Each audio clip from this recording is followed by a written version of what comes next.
प्यारे बच्चों, आज हम हमारी हिंदी की पाठ्य पुस्तक आरोह में संकलित कविता कविता के बहाने पढ़ेंगे।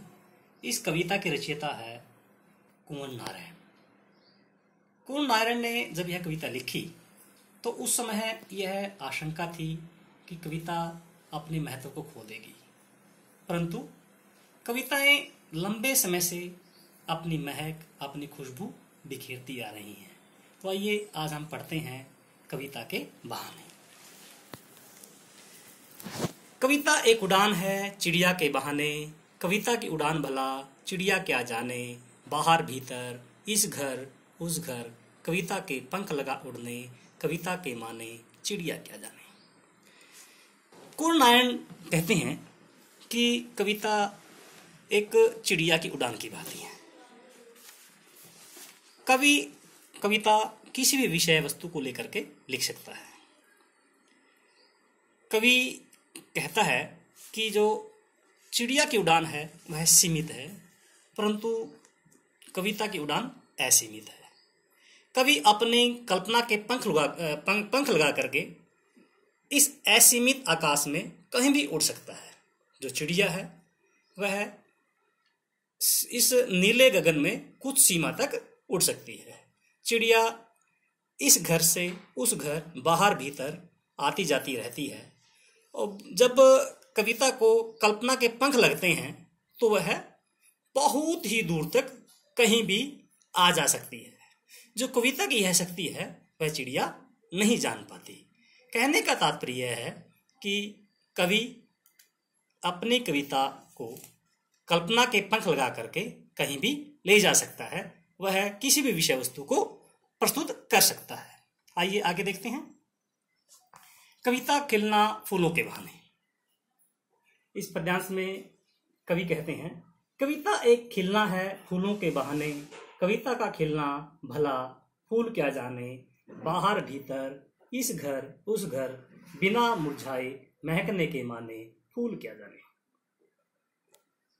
कुंवर नारायण जी कहते हैं कि जिस प्रकार से फूल खिलते हैं, कविता भी उसी प्रकार से खिलती है। कविता अपनी महक चारों ओर बिखेरती है। जो फूल हैं वो कुछ सीमित समय के लिए खिलते हैं। फूल खिलते हैं, मुरझा जाते हैं, और कुछ फूल फलों में परिवर्तित हो जाते हैं। कहने का तात्पर्य यह है कि जो फूल हैं उनका सौंदर्य, उनकी खुशबू कुछ समय तक ही सीमित है, उसके बाद वे समाप्त हो जाते हैं। परंतु जो कविता है वह फूलों की तरह खिलती है। वह लंबे समय तक हमारे सामने शाश्वत रूप में रहती है। फूल बाहर खिलते हैं, भीतर खिलते हैं, इस घर में खिलते हैं, उस घर में खिलते हैं। जो कविता है वह बिना मुरझाए अपनी सुगंधि लंबे समय तक बिखेरती रहती है। जो कविता के इस खिलने को फूल नहीं जान पाते। तो आगे अगला पद देखते हैं। कविता खेल कविता के बहाने। कविता एक खेल है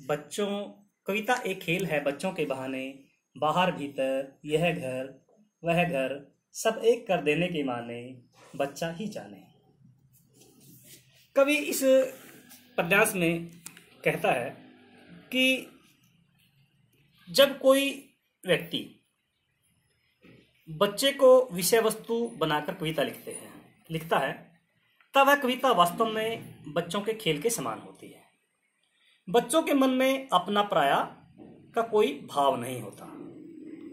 कविता एक खेल है बच्चों के बहाने, बाहर भीतर यह घर वह घर, सब एक कर देने के माने बच्चा ही जाने।